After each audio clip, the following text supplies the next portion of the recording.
right, welcome back to the channel. It's your boy Kinahan, and in this video, we're going to talk about a word out there that Terence Crawford versus Errol Spence Jr. fight might be held up because of a relationship that Terence Crawford has with a reported uh, criminal kingpin. Let me put it that way, so I don't get any trouble with YouTube. Let's talk about that in this video.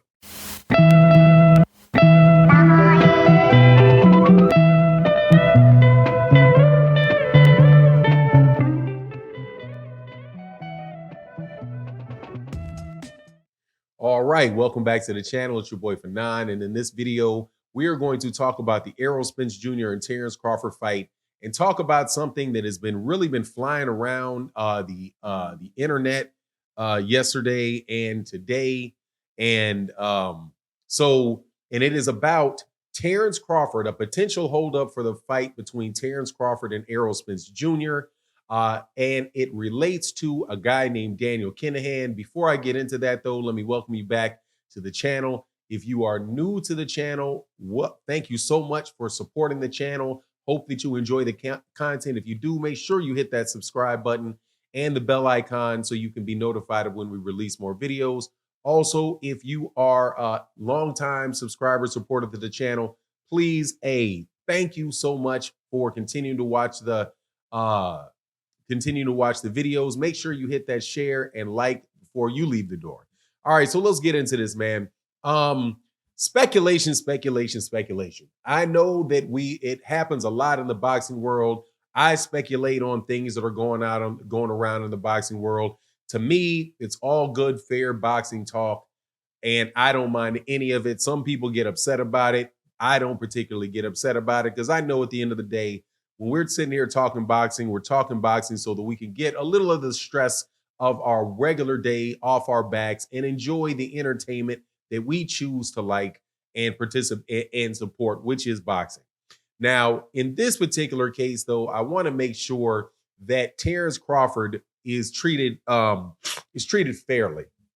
And I mean this because I was listening to different live streams that were going on yesterday, and there was one live stream that really struck me, and it was talked about basically talked about somebody getting arrested. So, whenever you have a sensational title, and good job on the sensational title, no problem with that. I'll take a look at it and I listen to what's going on.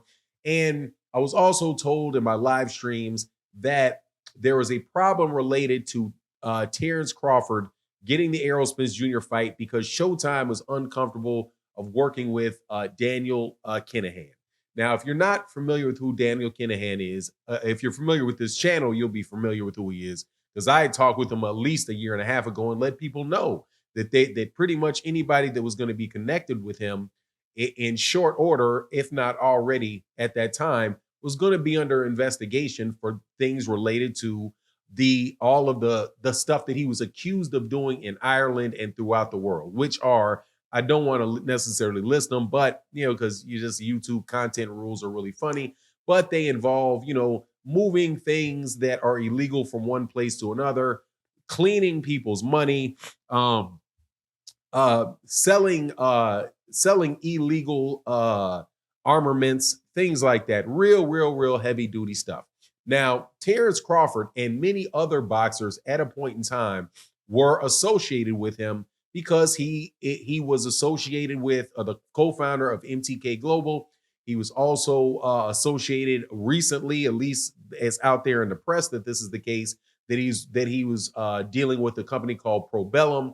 He's Tyson Fury's personal advisor or manager, and was famously Tyson Fury said, "Hey man, this guy got the Anthony Joshua versus Tyson Fury fight done.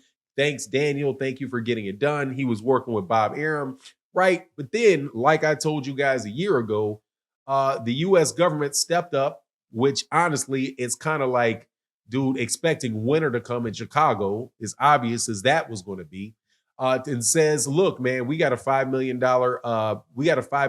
reward on any information that leads to this guy's arrest," which pretty much made it, if not actually illegal, for all intents and purposes, illegal to do business with Daniel Kinahan in the United States.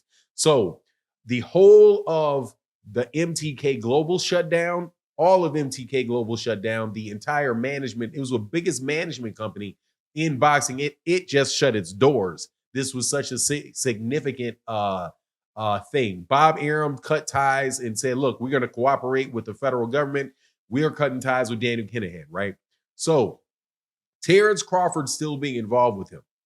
That cannot possibly be true. It cannot possibly, from what I see, I see no way. Let me not say it's not possible because like anything's possible, but almost no way that Daniel Kinahan can be involved in a negotiation and be a sticking point in a negotiation between Terence Crawford, Errol Spence Jr., and Showtime with Steven Espinoza.